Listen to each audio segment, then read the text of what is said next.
എനിക്ക് ഒത്തിരി സന്തോഷം. ദൈവത്തിന് നന്ദി അറിയിക്കുന്നല്ലേ.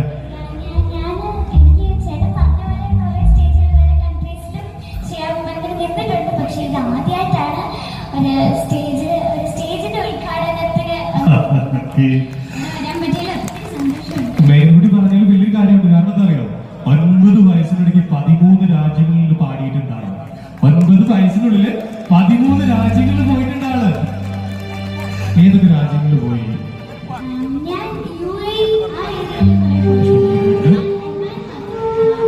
ഇനിയും ദിവസം പറഞ്ഞു. ഓക്കെ, ഇനി എന്തായാലും ഒരുപാട് പിന്നെ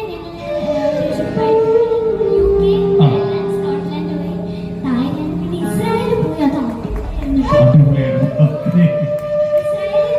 പോയി തിരിച്ചു ഒരാഴ്ച യുദ്ധമായിരുന്നു. ആ യൂത്ത് പോയി. അതുപോലെ ഞങ്ങൾ അവിടെ എൻജോയ് ചെയ്തു. അവിടുത്തെ ഫുഡ് കഴിക്കുന്നതിന് മുമ്പ് ഒരു ടേബിൾ നിറച്ച് സ്റ്റാർട്ടേഴ്സ് ആനയ്ക്ക് കൊടുക്കുന്ന പോലെ എന്തായാലും വേഗുട്ടി എന്തായാലും നല്ലൊരു പാട്ടുകാരി. ഞങ്ങൾ മലയാളിക്ക് അത്രയും ഇഷ്ടപ്പെട്ട പാട്ടുകാരിയാണ്. അതിനുപരിയായിട്ട് ഈ അടുത്ത കാലത്ത് അഭിനേതാവായിട്ട് മാറിയെന്ന് പറഞ്ഞു, വലിയൊരു ഗ്രേറ്റ് ആർട്ടിസ്റ്റ് ആയിട്ട് മാറി, ആക്ട്രസ് ആയിട്ട് മാറി എന്ന് പറഞ്ഞു കേട്ടു. ഏത് സിനിമയാണത്? 2 തമിഴ് ഒരു മലയാളം. 2 തമിഴ് സിനിമയിൽ ഒരു മലയാള സിനിമയിൽ അഭിനയിച്ചു. സിനിമ റിലീസാകാൻ പോവാണ്. സിനിമ നീ വെപ്പൺ പറഞ്ഞൊരു സിനിമയിൽ അത് സത്യരാജ് സാറാണ് അതിലെ ഹീറോ. അത് കഴിഞ്ഞ വർഷം റിലീസായി. അടിപൊളിയായിട്ട് പോയി. അപ്പൊ എന്താ ഉദ്ദേശം? അപ്പൊ അഭിനയിക്കാനാണോ പാടാനാണോ ഉദ്ദേശം? രണ്ടും.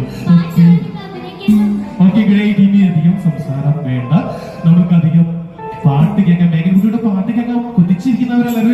കൈയടി കൊടുക്കും മേഘൻകുട്ടിക്ക്. ഓക്കെ, പാട്ട് കേൾക്കാം. എനിക്ക് ചേട്ടനും നമ്മുടെ ബാൻഡിനെയൊക്കെ എനിക്ക് ഒരു പ്രാവശ്യം വരെ എനിക്ക് കാണാൻ പറ്റി.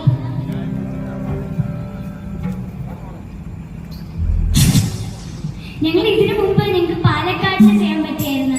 അപ്പോൾ മണികണ്ഠനും നമ്മുടെ ബാൻഡുമായിട്ട് ഞാൻ ഒത്തിരി കംഫർട്ടബിൾ ആണ്. എനിക്ക് എപ്പോഴും ഭയങ്കര കംഫർട്ടബിൾ ബാൻഡ് എന്ന് പറഞ്ഞാണ് ഞങ്ങൾക്ക് ഞങ്ങളുടെ ടീം ഐബീം ക്രിയേഷൻസിന്റെ ഒരുപാട് വേദികൾ കേരളത്തിനകത്തും പുറത്തും ഒരുപാട് വേദികൾ ചെയ്ത സമയത്ത് ഞങ്ങൾക്ക് ഏറ്റവും കൂടുതൽ റീച്ച് കിട്ടുന്ന ഒരു വേദി എന്ന് പറയുന്നത്, കാരണം ഓഡിയൻസായിട്ട് കമ്മ്യൂണിക്കേറ്റ് ചെയ്യുക, പാടെന്ന് പറയുന്നത് നമ്മുടെ ഐബീം ക്രിയേഷൻസും നമ്മുടെ പ്രിയ മണികണ്ഠ ചേട്ടനൊക്കെ കംഫർട്ട് ആയിട്ടുള്ളൊരു